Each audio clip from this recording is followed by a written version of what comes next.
By the time of his death in 1727, Isaac Newton had laid two of the cornerstones of modern physics, mechanics and the calculus.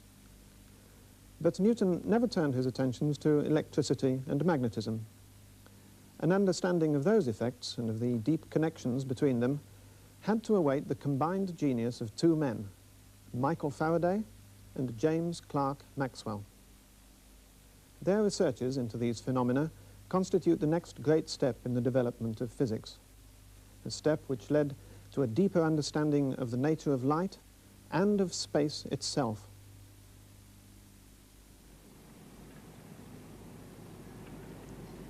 In 1871, after Faraday's death, Maxwell was appointed Professor of Experimental Physics at Cambridge, where he was to give the first lectures there in electricity and magnetism.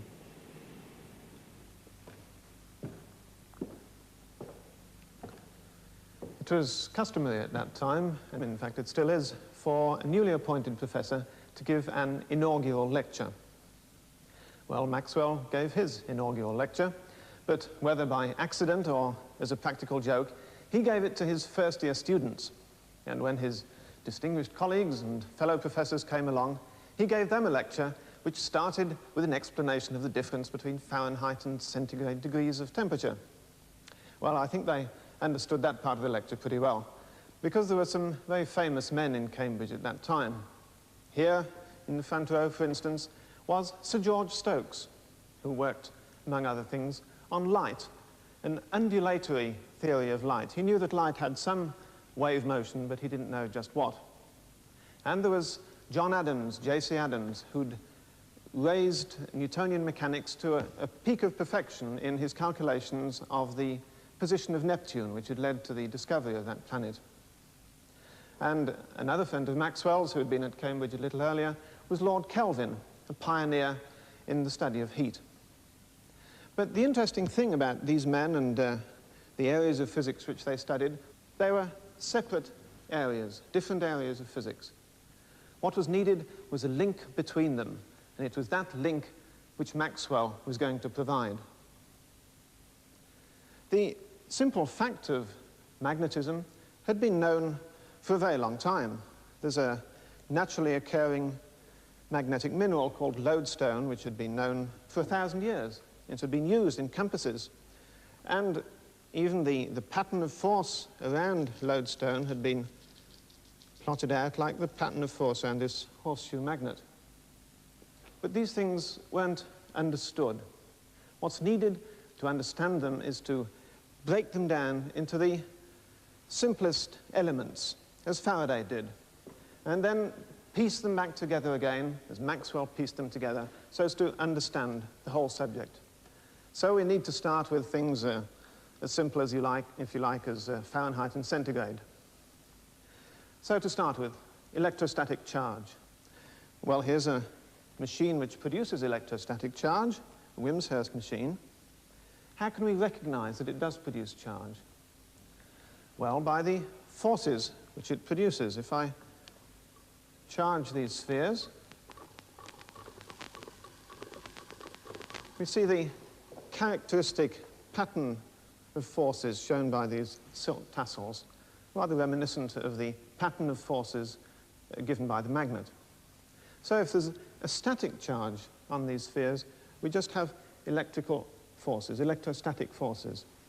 But if the charge flows, as I can make it flow between these spheres, then when it flows, it produces a current. There's certainly a current there. We see the current as the spark flashes across, and it really is charge that's moving, because each time the spark flashes, then we see this pattern of force changing.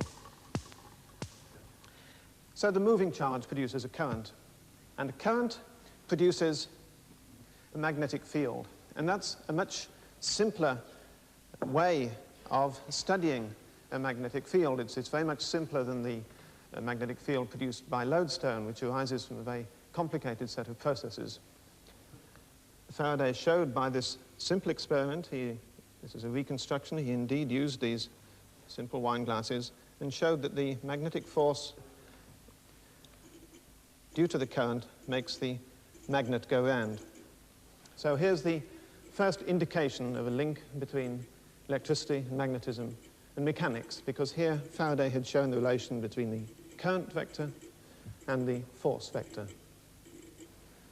And he showed it in two ways. It's a relative force, so if the magnet is held fixed, then the current will move. In fact, the relation between electricity and magnetism is even closer than these experiments show. And Faraday, after a long systematic set of searches, showed that a magnet itself doesn't produce an electric force, electric field, but moving the magnet does. As the magnetic field changes by me moving the magnet, then there is an electric field which lights the bulb. These, together with many other experiments performed by Faraday, make up a brilliant experimental investigation into a new subject. But experiments, no matter how revealing, can only give landmarks, not a complete map. It was Maxwell who gave the overall understanding, the complete map. Let's now look at electromagnetic processes through Maxwell's eyes. That's to say, through Maxwell's picture of electromagnetism, which is indeed our modern picture. For Faraday, a field meant a map of lines of force. An electric field means force on a test charge. And the field might be due just to a pair of charges, like that, or to any more complicated system that you care to think of. But for Maxwell, the field acquired a much deeper meaning, building on the idea of the continuity of these lines. And that means, first of all, that the lines give not only the direction of the force, but also the strength of it. And it also gives a more subtle feature to the field. It means that knowing the field at one point, the field at close by points can be calculated without even knowing the source of the field. Well, these same ideas about fields apply also to a magnetic field. Here, though, we must use a rather different detector, a compass, and the force on the two ends of the compass needle, forces are opposite, and pull the needle into line with the field. Well, Faraday found, as we've seen, a connection between magnetic and electric fields. But for Maxwell, that connection was just part of something much bigger. In fact, in the best scientific tradition, Faraday's experiments raise questions which can't be answered just from the experiments themselves, but can be answered when the experiments are put into relation with a theory, Maxwell's theory. For instance, that experiment of moving a magnet through a coil. This is a model of the experiment, just shows the essential features, the magnet. And the coil of wire, well, this is rather fat wire because inside it we've got some oversized electrons. And of course the experiment is to pull the magnet down, and when the magnet's moved, the electrons move round in a circle, and that makes the current. But now there's something rather funny about this when you think of the relation between the movement of the magnet, which is in a straight line, that gets linear momentum, with the movement of the electrons, which is in a circle, they get angular momentum. Well, it's one of the basic laws which physicists live by, that angular momentum can't just appear from nowhere. So what's happening here? What's the link between the straight line movement of the magnet and the circular movement of the electrons? Not a mechanical link, obviously, although Maxwell liked to think in mechanical terms when he could. Now, the link here is in the field. What happens is when the magnet is pulled down, the magnetic field above it changes, it carries angular momentum, and some of that momentum is given to the electrons. But now, since we know that there must be no overall gain in angular momentum, that means that below the magnet, there must be a gain angular momentum equal in value, but in the opposite direction. And so overall, there's no angular momentum at all. It all cancels out. And so that's got rid of the angular momentum problem. But you see how real the field must be in that case. Here, below the magnet, there are no electrons. All that angular momentum is just carried by the field. And Maxwell's theory shows quite clearly how fields can carry momentum in that way. Well, the deeper understanding of fields, which Maxwell arrived at, came from him realizing that there must be a symmetrical relationship between electric fields and magnetic fields. So when Faraday says that a changing magnetic field produces an electric field, that's only half the symmetry. The other half of the symmetry must be that when we have an electric field, which is varying, then there must also be a magnetic field. Well, there's much more to that than just a play on words. To fit the theory, Maxwell showed that if we have a changing electric field, then a magnetic field will be created running in a circle round the electric field. If we interchange magnetic and electric fields, we can see how the symmetry has been completed. We can change the magnetic field by moving it, and an electric field is created. Faraday did know about this effect. So why didn't Faraday find that magnetic field? All he had to do in principle was to put in a compass needle to pick it up. Well, the reason is simply that the magnetic field is far too small. Faraday really had no chance of detecting it. But although that magnetic field is small in value, the mathematical expression of it is very important. It gives a final term which completes Maxwell's equations. Here is that term, and you see with it in place we have this vital symmetry between electric field E and the magnetic field B.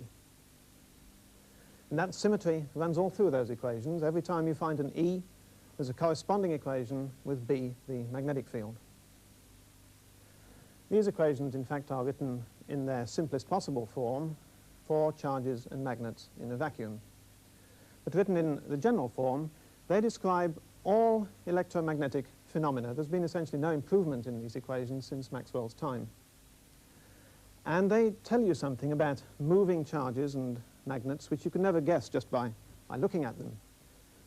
They say that for any movement, fast or slow, of a charge or a magnet, there must be electromagnetic waves produced. And that was Maxwell's crowning achievement, the prediction of the entire range of electromagnetic waves. Well, nowadays perhaps we're used to those waves, and it may be difficult to realize the impact which that prediction had in his time. Take light, for instance. It was known in Maxwell's time that light was periodic, but not before his theory that it's electromagnetic. And radio waves, well, radio waves weren't known at all in Maxwell's time. They were discovered after his death by Heinrich Hertz. Since then, of course, we've found the entire range up to X-rays and well beyond. But the important thing about electromagnetic waves for us is that they travel through empty space. And so they must be telling us something about space. And in fact, the great leap forward in understanding of space and time made by Einstein came at first by him pondering the simplest properties of electromagnetic waves. The paper which made his name in 1905 was called the Electrodynamics of Moving Bodies. Let's look at just what happens when a charge moves up and down a wire. As it moves, it makes a current, and as Faraday showed, that makes a magnetic field. So the space around the wire is no longer empty. As the electron reverses direction, the field reverses direction as well. A compass needle would react to the field as it moves out. So, at each and every point, there's a changing magnetic field. But that must be producing a changing electric field. We'd better complete the picture. The electric and magnetic fields are at right angles. So this is an electromagnetic wave made up of an electric and magnetic field traveling in unison. As the wave passes a test charge, the electric field makes it move. The charge picks up some of the energy which the wave is carrying. Energy has been transmitted from one charge to another. radio energy is transmitted in this way. Electrons in the aerial radiate energy. After a short but definite delay, it's picked up by electrons in the receiving aerial.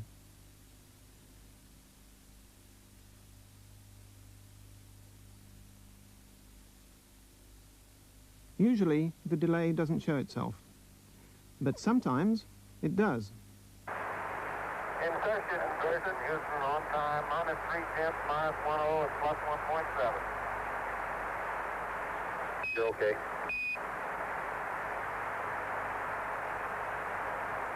Say again, Houston? Never mind. You're standing by for tweet. It takes the signal about 1 1/4 seconds to travel from Earth to Moon. Okay, go ahead. 175 5405. Over.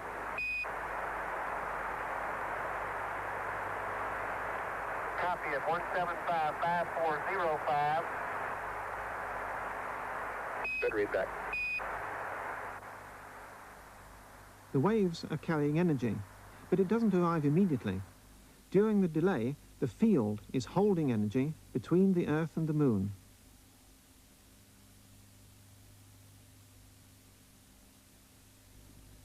The speed of the waves was the key for Maxwell, because the speed gives the rate that a field is varying, not only in time, but through Maxwell's equations, in space as well.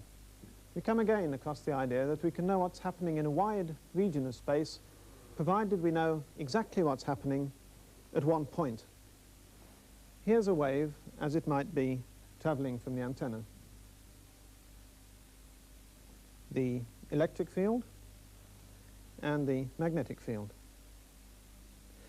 Now, suppose I set myself this problem to look in one small region and to work out what's happening everywhere else. I should be able to do that. Now, let's suppose, for the sake of argument, that I can measure the magnetic field. So then, as the wave moves past, then pretty soon I can find the rate of change of the magnetic field. And that tells me, direct from Faraday's experiments, that there must be an electric field in this direction, and it gives me the size of the electric field. The length of the arrow is the strength of the field. But Maxwell's theory tells me more. This is the step where I get away from this point, because Maxwell's theory tells me the shape of this electric field. So knowing that, then as the wave moves past, I know how fast the electric field is varying.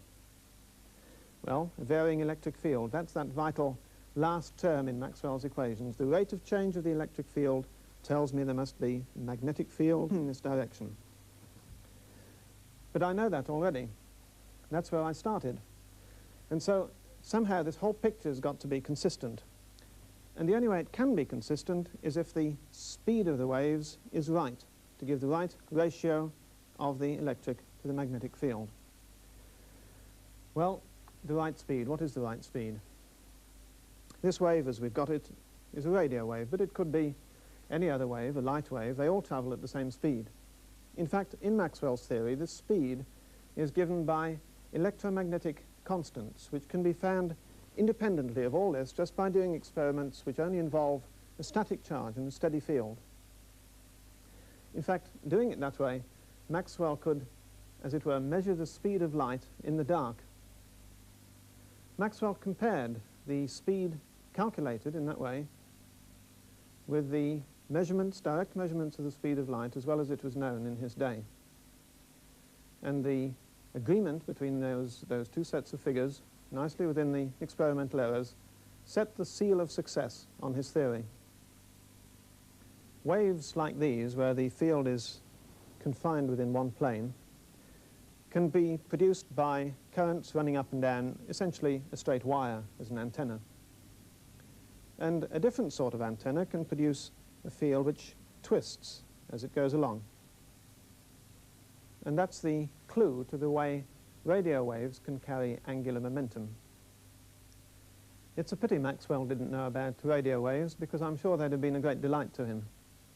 But he did know of one beautiful way, devised by Faraday, of linking electromagnetism with light. Faraday gradually perfected this experiment. There's light which shines through this special crystal called tourmaline, which Faraday knew could filter light, as we would now say. It polarizes light. It's set to let vertical light through. The vertical light passes along here through. Well, Faraday tried various things, and the substance he found worked best was this particular piece of glass. So the light travels through that, through to another crystal, and if I put this at right angles to the first one, then the light is extinguished. But then, if the magnet is switched on, then light can again pass through the apparatus. The magnetic field has changed the propagation of the light through that piece of glass. Beautiful experiment, which clearly shows the link between these, between electricity and magnetism and light. Faraday had predicted that his discovery would most likely prove exceedingly fertile and of great value. It must have been of great satisfaction to Maxwell to be able to publish the first explanation of Faraday's experiment.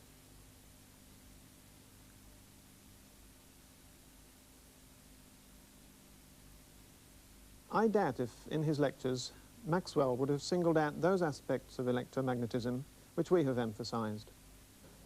For instance, that electromagnetic waves travel through empty space. The speed and nature of the electromagnetic waves tell us the nature of the space in just the same way that, for instance, sound waves traveling through, let's say, air or water, tell us about the properties of the air or the water, the density and compressibility in that case. In a very real sense, light takes hold of space, and by seeing its behavior, we can see what it feels there. And we can understand the way that radiation travels by the construction of fields. And these fields are real physical things. They carry energy, they carry momentum, and they carry force. And by carrying force, they span space and get us away from the mystical idea of action at a distance. There's been an explosion of physics over the last 50 years. The study of the atom and of the nucleus of the atom has revealed a whole new range of phenomena. And I think that explosion might have been chaotic if it had not been held together by the idea that these new forces also are represented and carried by fields. And that was Maxwell's idea. In 1879, Maxwell went to his family home in Scotland, hoping to recover from what he thought was a minor illness. But he got rapidly worse, and he died in November of that year, aged only 48. In the same year that Maxwell died, Einstein was born. The academic world was slow to pick up Maxwell's ideas, and Einstein's teachers were sometimes not aware of them. But fortunately, Einstein was largely self-taught, and he read about Maxwell's ideas for himself. He realized that they not only meant that the classical picture of space and time had to be rejected, but that they also showed how the new picture had to be drawn. The new picture was Einstein's special relativity.